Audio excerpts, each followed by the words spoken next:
इस वीडियो में हम लोग जानेंगे मैग्नीफिकेशन के बारे में। मैग्नीफिकेशन को हिंदी में कहा जाता है आवर्धन, और यह हमें रिलेशन बताता है ऑब्जेक्ट के हाइट से इमेज के हाइट का, या इमेज के हाइट से ऑब्जेक्ट के हाइट का। ये रिलेशन वो शो करता है।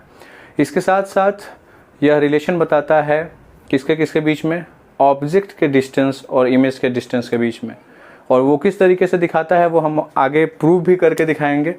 तत्काल जानिए कि मैग्नीफिकेशन होता क्या है। मैग्नीफिकेशन का हिंदी मीनिंग होता है आवर्धन, ठीक है। और अगर हम इसको डिफाइन करने जाएं तो हम लिख सकते हैं the ratio of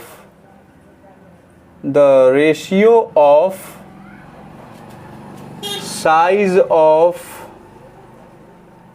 image to size of object is known as linear magnification, और मैग्निफिकेशन भी बोल सकते हैं, लीनियर मैग्निफिकेशन। अब देखिए, इससे पहले एक वीडियो में आपने देखा था कि कैसे ऑब्जेक्ट डिस्टेंस, इमेज डिस्टेंस और फोकल लेंथ, इनके बीच में एक रिलेशन होता है, इसको मिरर फॉर्मूला के नाम से जाना जाता है। इसके पहले एक और आपने रिलेशन देखा, F और R के बीच में F = R/2 होता है, और दोनों का वेरिफिकेशन भी आपने देखा। उसी तरीके से यहाँ पर साइज ऑफ इमेज का रिलेशन साइज ऑफ ऑब्जेक्ट के साथ होता है, ठीक है, और उसको हम लोग लीनियर मैग्निफिकेशन कहते हैं। आपने देखा इसके पहले जब इमेज फॉर्मेशन पढ़ाई आपकी हुई तो उसमें आपने ये देखा कि उसमें अलग अलग ऑब्जेक्ट को अगर अलग अलग पोजीशन पे उसको रखा जाता है तो जो इमेज फॉर्म्ड होता है वो भी अलग अलग उसका पोजीशन हो जाता है। तो उन दोनों के बीच में एक रिलेशन पता करने के लिए, है ना, कि उन दोनों के बीच में किस तरीके का रिलेशन है वो पता करने के लिए एक टॉपिक पढ़ना है, और उसी का नाम क्या है, मैग्निफिकेशन है, ठीक है। अब ध्यान दीजिएगा, मैग्निफिकेशन इसको कहा जाता है। तो अगर इसको हम सिंपल वर्ड में लिखे तो कैसे लिख सकते हैं? अगर डिनोट करेंगे तो किससे करेंगे? एम से। मैग्निफिकेशन को डिनोट किससे करेंगे? एम से। अब इस वाले डिफिनीशन के अनुसार यहाँ पे हम क्या लिखेंगे? द रेशियो कह रहा है, या यहाँ पे हम कंपैरिजन भी लिख सकते हैं, क्योंकि रेशियो क्या होता है? एक कंपैरिजन ही तो होता है। और किसी भी चीज़ का किसी भी दूसरे चीज़ से कंपैरिजन हम कैसे करते हैं? उसको एक दूसरे से क्या करके? डिवाइड करके, ठीक है। तो यहाँ पर मैग्निफिकेशन = क्या हो जाएगा? रेशियो कह रहा है साइज ऑफ इमेज से। अब यहाँ पर ध्यान देना है कि साइज ऑफ इमेज को मैं यहाँ पे लिख देता हूँ साइज ऑफ इमेज, ये हो गया। और रेशियो है तो यहाँ पर निशान इस तरीके से, और उसके बाद क्या हो जाएगा आपका? Size of object. अब देखिए, ये तो इस तरीके से आप बार बार लिखेगा तो बहुत देर हो जाएगी ना, तो बहुत टाइम भी लगेगा। तो इसको सिंपलेस्ट अगर फॉर्म में लिखा जाए तो कैसे लिख सकते हैं? साइज ऑफ इमेज को लिखा जाता है अगर हम देखें H2 से, और ऑब्जेक्ट को H1 से। हर एक जगह पे यही डिनोटिंग होता है, तो अगर आप ये नहीं करिएगा तो कहीं कहीं कन्फ्यूजन हो जाएगा। इसलिए साइज ऑफ इमेज को H2 से और साइज ऑफ ऑब्जेक्ट को किससे? H1 से डिनोट किया जाता है। तो मैग्निफिकेशन का एक्चुअल में फॉर्मूला यही हुआ H2/H1। यानी मैग्निफिकेशन अगर आपको निकालना हो तो आप H2/H1 करके निकाल सकते हैं। इतना तो आपके समझ में आ गया होगा। अब आते हैं रे डायग्राम पर। अगर आपने रे डायग्राम देखा है तो उसमें आप एक चीज़ का ध्यान रखते हैं कि ऑब्जेक्ट को हमेशा हम लेफ़्ट साइड में रखते हैं मिरर के, और उससे क्या निकलता है कि ऑब्जेक्ट डिस्टेंस जो होता है वो हमेशा क्या होता है? निगेटिव होता है, ठीक है। ऑब्जेक्ट डिस्टेंस जो होता है वो हमेशा क्या होता है? निगेटिव होता है। उसी तरीके से जैसे मैं समझा रहा हूँ, ऑब्जेक्ट को हमेशा हम लेफ्ट साइड में रखते हैं तो ऑब्जेक्ट डिस्टेंस को हम लोग क्या लेते हैं? निगेटिव लेते हैं। एक मिरर में साइन कन्वेंशन में आपने पढ़ा है। उसी तरीके से इमेज को ऑब्जेक्ट को हम कहाँ पे प्लेस करते हैं? तो ऑब्जेक्ट को हम हमेशा प्लेस करते हैं प्रिंसिपल एक्सिस के ऊपर, यानी ये प्रिंसिपल एक्सिस होता है, ठीक है। तो इस प्रिंसिपल एक्सिस में हम लोग ऑब्जेक्ट को यहाँ पर प्लेस करते हैं हमेशा, यानी ये वाला प्रिंसिपल एक्सिस के ऊपर। तो इस वाले प्रिंसिपल एक्सिस के जो ऊपर होता है उसको हम लोग किस साइन से डिनोट करते हैं? पॉजिटिव साइन से। तो ऑब्जेक्ट साइज हमेशा कैसे लिया जाता है? पॉजिटिव। ऑब्जेक्ट साइज जो होगा वो हमेशा पॉजिटिव लिया जाता है। इतना क्लियर हो गया। यानी एक बात मेरा क्लियर हो गया कि हमेशा ऑब्जेक्ट साइज एक कांस्टेंट होगा कि वो पॉजिटिव लिया जाएगा, ठीक है। अब आगे, अब हमने ये देखा है कि जो हाइट होता है, हाइट ऑफ वर्चुअल इमेज जो बनता है वो हमेशा इरेक्ट बनता है। वर्चुअल इमेज जो है वो हमेशा कैसा बनता है? इरेक्ट बनता है। और इरेक्ट माने क्या? प्रिंसिपल एक्सिस के कहाँ पर? ऊपर। तो हाइट ऑफ वर्चुअल इमेज जो होगा उसको किस साइन से हमेशा डिनोट किया जाएगा? प्लस से। ये भी मैग्नीफिकेशन में आपको जानना है कि हाइट ऑफ वर्चुअल इमेज जो है वो हमेशा क्या होता है? पॉजिटिव होता है। क्यों? क्योंकि वर्चुअल हमेशा इरेक्ट होगा। इरेक्ट मतलब प्रिंसिपल एक्सिस के ऊपर, और प्रिंसिपल एक्सिस के ऊपर है ना, अगर हम जाते हैं तो क्या होता है? पॉजिटिव। अगर साइन कन्वेंशन नहीं पढ़ा है तो जान लीजिए। मैं नॉर्मली ऐसे बता देता हूँ। देखिए ये कोऑर्डिनेट्स हो गया, तो ये अगर ओरिजिन है इसका O, तो इधर क्या होता है? पॉजिटिव। इधर क्या होता है? ऊपर पॉजिटिव। नीचे क्या होता है? निगेटिव। और इसके इधर क्या होता है? निगेटिव। तो अगर ऊपर पॉजिटिव होता है और नीचे निगेटिव। तो अगर इस वाले को पोल हम समझ लें, पोल मिरर का, तो इसके इधर ऑब्जेक्ट रखिएगा माइनस ऊपर, प्लस नीचे माइनस, और इधर राइट साइड की तरफ प्लस। तो इतना दिमाग में आप रखिएगा तो आपका हो जाएगा। तो हाइट ऑफ वर्चुअल इमेज हमेशा पॉजिटिव होता है क्योंकि वर्चुअल हमेशा इरेक्ट होता है, ये आपको पता होगा। उसके बाद अगला point, height of real image. Height of real image जो होगा वो हमेशा कैसा होता है? निगेटिव होगा। क्यों?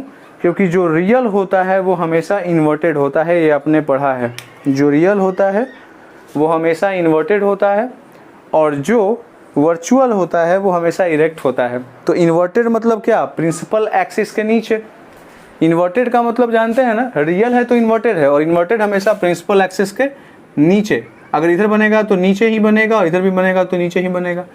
तो इन दोनों केस में हम इसको किस साइन से डिनोट करेंगे? माइनस, निगेटिव साइन से। तो इतना तो क्लियर हो गया। हाइट ऑफ वर्चुअल इमेज हमेशा positive, height of real image हमेशा नेगेटिव, और ऑब्जेक्ट का साइज हमेशा लिया जाता है पॉजिटिव क्योंकि वो हमेशा प्रिंसिपल एक्सिस के ऊपर लिखा हुआ रहता है। चलिए अब आगे जानते हैं कि जो मैग्नीफिकेशन आप निकालोगे, ध्यान दीजिएगा, बहुत ही महत्वपूर्ण बातें आपको बताई जा रही हैं। एग्ज़ाम में बहुत ही बेसिकली कुछ भी पूछ सकता है वो, तो उसके लिए तैयार रहिए, ऑब्जेक्टिव के फॉर्म में या किसी भी फॉर्म में। तो अगला जो टॉपिक है उस पर हम बात करते हैं कि अगर if magnification is equal to positive, अगर मैग्नीफिकेशन का वैल्यू पॉजिटिव आता है, अगर मैग्नीफिकेशन का वैल्यू आपका पॉजिटिव आता है तो आपको फाइंड आउट करना है। मान लीजिए आपने मैग्नीफिकेशन निकाला, न्यूमेरिकल क्वेश्चन सोल्व किया। न्यूमेरिकल क्वेश्चन सोल्व करने के लिए आता है, उसमें मैग्नीफिकेशन निकालने के लिए आता है। बोले मैग्नीफिकेशन आपका ये आया है, उसमें क्वेश्चन ये नहीं आता है कि आप मैग्नीफिकेशन निकालिए। उसमें बोलता है कि आप ऑब्जेक्ट का सारा चीज़ बताइए, सारा कैरेक्टरिस्टिक बताइए। तो उसमें अगर आपको ये पता करना हो कि ऑब्जेक्ट वर्चुअल है कि रियल है, अगर ये आपको फाइंड आउट करना है तो कैसे पता करिएगा? तो उसको पता करने का तरीका है कि अगर आपका मैग्नीफिकेशन का वैल्यू प्लस आता है, अब ध्यान दीजिएगा, मैग्नीफिकेशन बराबर अभी आपने क्या पढ़ा? H2/H1 होता है, और कह रहा है कि H2/H1 का वैल्यू जो भी आए, 1 2 3 4 5 6 कुछ भी आ जाए न्यूमेरिकल वैल्यू, लेकिन साइन यहाँ पर प्लस है, इतना है, यही तो बोल रहा है ये। तो अगर ये साइन प्लस है इसका मतलब क्या? अब यहाँ पर ध्यान दीजिएगा, H1 जो है ऑब्जेक्ट जो साइज होता है वो हमेशा कैसा, मतलब ऑब्जेक्ट साइज हमेशा कैसा होता है बताइए? ऑब्जेक्ट का साइज हमेशा पॉजिटिव होता है। तो H1 तो पॉजिटिव हो गया, तो यहाँ पर इसको प्लस कर दीजिए। देखिए H1 के जगह पे मैंने प्लस कर दिया, क्यों? क्योंकि H1 हमेशा प्रिंसिपल एक्सिस के ऊपर होता है, तो H1 पॉजिटिव हो गया। अब इसके ऊपर आइए, H2 जो है, अब ध्यान दीजिए, अगर यहाँ पे माइनस कर देंगे तो यहाँ पे वैल्यू कितना हो जाता है? माइनस हो जाएगा। तो H2 के जगह पर भी क्या होगा? प्लस। तो ये दोनों प्लस प्लस कैंसिल होकर के क्या हो जाएगा? प्लस हो जाएगा। ये बातें समझ में आपको आ गई? तो मैग्नीफिकेशन अगर आपका प्लस है तो कहने का अर्थ ये है कि अगर आपका H2 भी प्लस आ गया, H2 माने क्या है बताइए? H2 है क्या, इमेज साइज है ना, इमेज साइज है। और अगर इमेज साइज को आप प्लस साइन से डिनोट कर रहे हैं, इसका मतलब क्या है कि ये क्या है आपका वर्चुअल है। आप प्लस क्या है, इरेक्ट है, प्लस साइन है इसका मतलब इरेक्ट है, इरेक्ट है दैट मीन्स वर्चुअल है। क्लियर है, समझ में आपको बातें आई कि अगर मैग्निफिकेशन का वैल्यू पॉजिटिव आता है तो जो इमेज बनेगा वो वर्चुअल बनेगा और कैसा बनेगा, इरेक्ट बनेगा।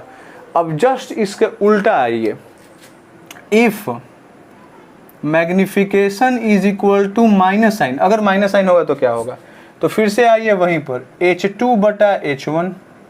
अब ध्यान से देखिएगा, H1 हमेशा क्या पॉजिटिव, और यहाँ पे निगेटिव साइन हमको लाना है, मतलब मान लीजिए हमको यहाँ पे निगेटिव लाना है इक्वल टू, और यहाँ पे पॉजिटिव है, और बाई में तो पॉजिटिव हो गया। अब यहाँ पे प्लस होगा तो प्लस थोड़ी माइनस थोड़ी आएगा, तो यहाँ पर क्लियर है कि एक माइनस होगा। अब यहाँ पर ये माइनस आया है, इसका मतलब कि H2 माइनस आ गया। तो H2 अगर आपका इक्वल टू माइनस साइन आया है, इसका मतलब कि H2 आपका क्या है, इन्वर्टेड है। ठीक है, इन्वर्टेड है तभी तो माइनस है, क्योंकि प्रिंसिपल एक्सिस के नीचे रहेगा तो माइनस साइन, और इन्वर्टेड जो होता है वो क्या होता है आपका, रियल होता है। तो देखिए, अगर आप मैग्निफिकेशन का सिर्फ साइन पता कर लोगे तो आपको उसका कैरेक्टरिस्टिक पता चल जाएगा, उसका नेचर पता चल जाएगा कि वो वर्चुअल है या वो क्या है, रियल है। अब बढ़ते हैं आगे और जानते हैं कुछ और इम्पोर्टेंट कंक्लूजन के बारे में जो हम ऑब्जर्वेशन के आधार पर पाते हैं।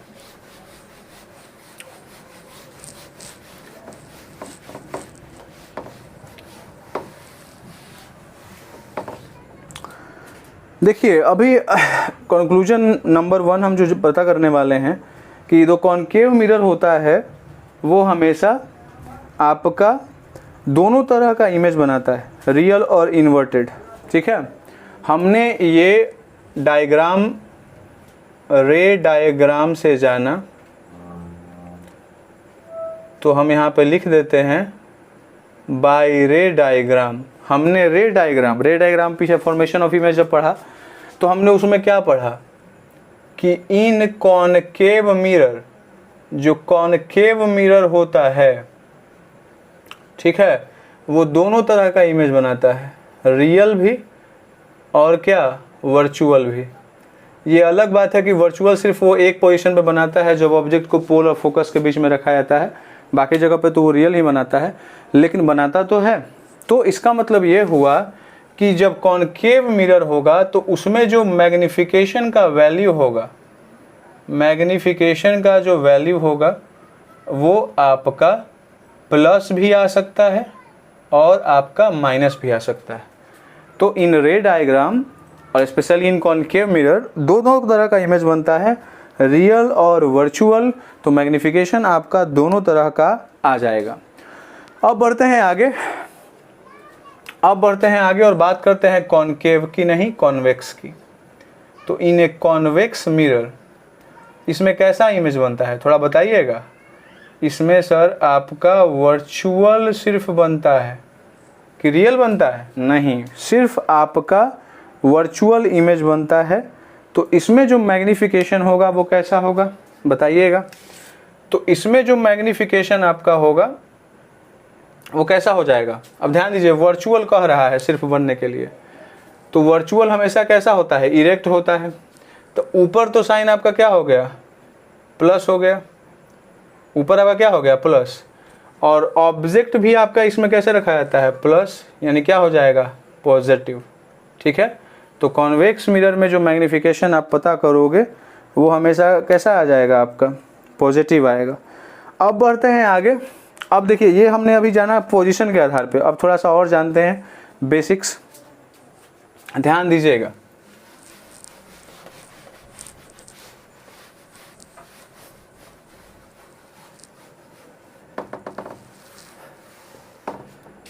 देखिए इफ यानी यदि एम मतलब क्या, मैग्निफिकेशन है। अगर एम आपका 1 से ज़्यादा है तो इसका मतलब क्या है। अब इसका मतलब मैं समझाता हूँ यहाँ पर। देखिए, मैग्निफिकेशन का फॉर्मूला क्या होता है, H2/H1। तो अगर आपका m का वैल्यू 1 से ज़्यादा है, अगर m का वैल्यू 1 से ज़्यादा है, इसका मतलब कि इस वाले में H2 का वैल्यू H1 से क्या है, ज़्यादा है, तभी तो कट करके ऊपर ज़्यादा आ जाएगा। तो ऊपर ज़्यादा आएगा तो m का वैल्यू क्या हो जाएगा, 1 से ज़्यादा आ जाएगा। समझ में आ रही बात? m का वैल्यू 1 से ज़्यादा है माने क्या, H2 बटा H1। एकरा में बताइए, अब नीचे ज़्यादा रहेगा तो 1 बटा समथिंग आ जाएगा, माने प्रॉपर समझ लीजिए 1 से छोटा रहता है। जो प्रॉपर ऊपर कम और नीचे ज़्यादा रहेगा वो हमेशा 1 से छोटा रहता है। तो ऊपर ज़्यादा कब आएगा और नीचे कम तब आएगा जब आपका H2 बड़ा होगा, H1 कम होगा। क्लियर है? उसी तरीके से इफ मैग्निफिकेशन से मतलब बड़ा अगर वैल्यू है 1 का तो फिर से वही लिख लीजिए, मैग्निफिकेशन फॉर्मूला कुछ ही होता है H2 बटा H1। लेकिन इस वाले केस में क्या हो जाएगा, H2 से बड़ा H1 हो जाएगा। H2 से बड़ा क्या हो जाएगा, H1, क्योंकि इसमें 1 बड़ा है। तो हर एक प्रॉपर फ्रैक्शन 1 से क्या होता है, छोटा होता है। यानी 2 बटा 3, 3 बटा 4 कुछ भी लिखो ना आप, 1 से वो क्या होता है, छोटा होता है। तो यहाँ पे आपको क्लियर हो गया कि मैग्निफिकेशन का वैल्यू अगर 1 से बड़ा है, ठीक है, तो इसका मतलब कि इमेज का साइज ऑब्जेक्ट के साइज से बड़ा है। अगर मैग्निफिकेशन का वैल्यू 1 से छोटा है तो ऑब्जेक्ट का साइज इमेज के साइज से बड़ा है। तो बातें क्लियर हैं? क्या कोई और है ऐसा? तो हाँ, ये एग्जाम में आया भी था कि अगर m का वैल्यू 1 के इक्वल होगा माने क्या, तो m इज इक्वल टू क्या होगा, H2 बटा H1, और ये दोनों 1 का वैल्यू तभी दे सकता है जब H2 इज इक्वल टू क्या होगा, H1 होगा। तो क्या ये तीनों कॉन्सेप्ट आपका क्लियर हुआ? मैं आशा करता हूँ कि ज़रूर हुआ होगा। अब चलिए, मैग्निफिकेशन का जो वेरिफिकेशन होता है ना, वो बहुत ही ईजी होता है। तो मैं सोच रहा हूँ कि इसी वीडियो में उसको क्लियर कर लिया जाए, नहीं तो स्पेशल वीडियो बनाने में फिर दिक्कतें आ जाती हैं थोड़ी थोड़ी, माने आलस्य पाना उसको बोलते हैं। जैसे आप लोगों को पढ़ने में आलस्य होता है तो हम लोग को वीडियो बनाने में भी थोड़ा सा आलस्य आ जाता है, ठीक है। अब देखिए, हम जो वेरिफिकेशन पढ़ने वाले हैं, तो यहाँ पे हेडिंग दे दीजिए, वेरिफिकेशन ऑफ मैग्निफिकेशन। कितना अच्छा लग रहा है, वेरिफिकेशन ऑफ मैग्निफिकेशन, है ना, पोएम की तरह बैठ गया है। तो इसके लिए सबसे ज़रूरी है आपको पिक्चर बनाना, जो मैं पिक्चर आपको बना के दिखा देता हूँ। ये है कॉनकेव मिरर। कॉनकेव मिरर मैं बताता हूँ, एक मिरर में बता दूंगा तो समझ में आ जाएगा। तो ये हो गया आपका कॉनकेव मिरर। इसमें आपका सिल्वराइज है, देखिए बाहर की तरफ, और जो रिफ्लेक्टिंग सरफेस है वो अंदर की तरफ है। अब यहाँ पर ध्यान दीजिएगा, ये है आपका प्रिंसिपल एक्सिस, ये हो गया P, यहाँ पे हो जाएगा आपका F, यहाँ पे हो जाएगा आपका C, यानी that is centre of curvature, और वहाँ पे क्या हो गया, फोकस। तो मान लीजिए अगर आप ऑब्जेक्ट को यहाँ पे रखते हैं इस तरीके से, ठीक है, ऑब्जेक्ट को आपने यहाँ पे रखा, तो बताइए अगर पहला रूल अगर हम फॉलो करें तो वो कहाँ से जाएगा, फोकस से जाएगा, पैरेलल जाएगा इस वाले के, यहाँ से पैरेलल जाएगा तो कहाँ से गुजरेगा, फोकस, ऐसे गुजर गया पहला। दूसरा, इसमें देखिए एक इसी वेरिफिकेशन में इसका इस्तेमाल होता है, ऐसे तो नहीं होता है। कौन सी ऐसी जगह है मेरे मिरर में जहाँ पे वो reflecting rule of reflection follow करता है, वो है पोल। देखिए पोल से गुजरा तो ये रूल फॉलो कर दिया, कौन सा, रूल ऑफ रिफ्लेक्शन का यहाँ पर उसने पालन किया। यानी इंसिडेंट एंगल जो होगा वो यहाँ पर वो क्या होगा, रिफ्लेक्टेड एंगल के बराबर होगा। तो यहाँ से ये कट करेगा और इस तरीके से करेगा। थोड़ा देखिए, अगर बनाएगा कंपास वगैरह से तो ज़्यादा बढ़िया तरीके से बनेगा, रूलर वगैरह इस्तेमाल करिएगा तो ज़्यादा बढ़िया तरीके से बनेगा, नहीं तो अन्यथा तो गलत होना ही है। अब उसके बाद एक और सिचुएशन है, वो कौन सा है, अगर सेंटर ऑफ कर्वेचर से गया, देखिए सेंटर ऑफ कर्वेचर से गया तो वापस उसी डायरेक्शन में लौट करके आ जाता है। इधर से गया और वैसे लौट के आ गया। ये अपना एरो दिखा दीजिए ऐसे नॉर्मली। तो देखिए यहाँ पे कटेगा, अगर आप बढ़िया तरीके से बनाइएगा तो ये हो गया आपका ऑब्जेक्ट इमेज, ठीक है। तो अगर इसको हम ए से डिनोट करें तो इसको हम कैसे डिनोट करेंगे, बी से। ये हो जाएगा ए डैश, ये हो जाएगा बी डैश, इसको आप मान लीजिए कुछ भी ओ मान लीजिए, ठीक है। तो इतना तो आपके दिमाग में आ गया होगा, हमको ज़्यादा की ज़रूरत नहीं है इसको वेरिफिकेशन करने में। हम देखेंगे दो ऐसे ट्रायंगल को चुन लेंगे जिसमें ये सब शामिल हो जाए, क्योंकि हम वेरिफिकेशन जो मैग्निफिकेशन का करने वाले हैं उसमें एक रिलेशन बताया गया है कि ऑब्जेक्ट के हाइट का, ठीक है, इमेज के हाइट का ऑब्जेक्ट के हाइट के साथ रेशियो जो होता है वो इक्वल होता है किसके, माइनस भी बाई यू के, ठीक है। तो ये हम लोगों को प्रूफ करना है। हमको प्रूफ क्या करना है, m is equal to h2 बटा h1 है ना, और इज इक्वल टू क्या, माइनस भी बटा यू, ये मुझे लाना है सर, ठीक है, m का वैल्यू। तो फटाफट हम वो दो ट्रायंगल चुनते हैं। देखिए एक ट्रायंगल मैंने चुन लिया ABP, क्योंकि इसमें क्या है, ऑब्जेक्ट शामिल है। तो in triangle ABP and in triangle कौन सा, जिसमें इमेज आ जाए, तो A dash B dash P, A dash B dash P। आसान इसलिए क्योंकि इसमें डायरेक्टली लिंक हो जा रहा है पोल से, ठीक ना। अब बाकी सब में देखे रहे थे मेरा फॉर्मूला में डायरेक्टली पोल से नहीं हो जा रहा था, ठीक है। तो ये दोनों मैंने मान लिया। अब यहाँ पर देखिए ध्यान से, angle A is equal to angle A dash is equal to 90 degree, clear है। 90 डिग्री का कौन बना रहा है, यहाँ पर और यहाँ पर, ये हो गया, सॉरी इधर भी। आगे दूसरा यहाँ पर देखिए, ये एंगल इंसिडेंट एंगल हो जाएगा और ये रिफ्लेक्टेड एंगल। तो इसका मतलब क्या हो गया यहाँ पर कि एंगल APB जो होगा वो इक्वल टू हो जाएगा angle A dash PB dash के, ठीक है। बाय रूल ऑफ रिफ्लेक्शन लिख सकते हैं, रूल ऑफ रिफ्लेक्शन। और देखिए दो गो एंगल बराबर होता है, तीसरा एंगल अपने आप बराबर होता है, मैथ में आप पढ़े होंगे। तो दो गो एंगल अगर बराबर हो गया तो आप डायरेक्टली लिख लीजिए क्या, कि ट्रायंगल ABP जो है वो सिमिलर है किसके, triangle A dash B dash P के, ठीक है। ये दोनों सिमिलर प्रूफ कर दिया मैंने। अच्छा ठीक है, सिमिलर वाला प्रूफ करने वाला पहले हूँ आप जाने हैं। तो सिमिलर जब रहता है तो उसका जो साइड होता है, वो उसका जो रेशियो होता है वो क्या होता है, कॉरेस्पॉन्डिंग होता है, ये आपने पढ़ा है। तो अब इसका रेशियो लेंगे तो इसमें 3 गो साइड है तो 3 गो रेशियो बनेगा, लेकिन हमको लेना है 2 गो, क्योंकि तीसरा जो है उसका कोई इस्तेमाल नहीं है। इसका देखिए इस्तेमाल नहीं है। इस वाले ट्रायंगल में अगर हम देखें ABP में, ई में BP का इस्तेमाल कुछ है, कुछ नहीं है। तो हम ऐसा लेंगे जिसमें ये शामिल हो जाए और ये वाला शामिल हो जाए। तो देखिए हम यहाँ पर लेते हैं, हम लिख सकते हैं, क्या लिख सकते हैं, किसको लेंगे पहले, तो हम लोग ले लेते हैं किसको, अगर हम AB को ले लें या A डैश B डैश को ले लें पहले। देखिए पहले हम इमेज वाला को ले लेते हैं। अगर हम A डैश B डैश वाला को पहले ले लें और उसके बाद A डैश B डैश वाला इसलिए क्योंकि यहाँ पर मुझे प्रूफ करना है H2 बटा H1, ठीक है। अगर मैं AB भी लेता ना तो उससे कोई दिक्कत नहीं होती, और AB बटा A डैश B डैश भी ले लेता तो लास्ट में मैं जाकर के उसको टर्न कर देता, क्योंकि मुझे ये वेरीफाइड करना है। बट यहाँ पर मैंने उसी को ले लिया पहले ताकि आपको कन्फ्यूजन ना हो। तो A डैश B डैश मैंने ले लिया ऊपर, और H1 कौन है इसमें बताइए, सिंपल सा लॉजिक है, AB ही होगा। तो ये हो जाएगा आपका AB, ठीक है। ये हो गया इमेज का साइज, ये हो गया ऑब्जेक्ट का साइज। इतना क्लियर है, ये हो गया बराबर। अब ध्यान दीजिएगा, इसमें हम क्या ले सकते हैं, A से लेकर P तक ले सकते हैं। अभी मैंने देखिए A डैश B डैश को ऊपर लिखा है, तो इसमें भी मैं A डैश P को पहले लिख लूंगा। तो A डैश P हो जाएगा और नीचे हो जाएगा AP हो जाएगा, ठीक है। अब इसको सब्स्टिट्यूट कर लीजिए। A डैश B डैश क्या है बताइए, तो H2 है, और AB क्या है, H1 है। और यहाँ पर A डैश P जो है वो क्या है, A डैश P बताइए है क्या, A डैश P आपका है भी माइनस भी, है ना, क्योंकि दोनों इधर भी बन रहा है, तो माइनस भी, और नीचे क्या हो जाएगा आपका माइनस यू।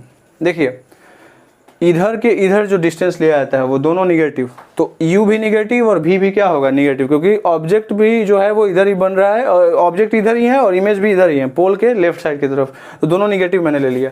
लेकिन यहाँ पर कॉन्सेप्ट थोड़ा समझिए, H2 जो है वो ध्यान दीजिए, यहाँ पर ये इमेज है, तो इमेज उल्टा बन रहा है, प्रिंसिपल एक्सिस के नीचे बन रहा है, तो ये क्या हो जाएगा आपका निगेटिव। ये माइनस माइनस कट गया।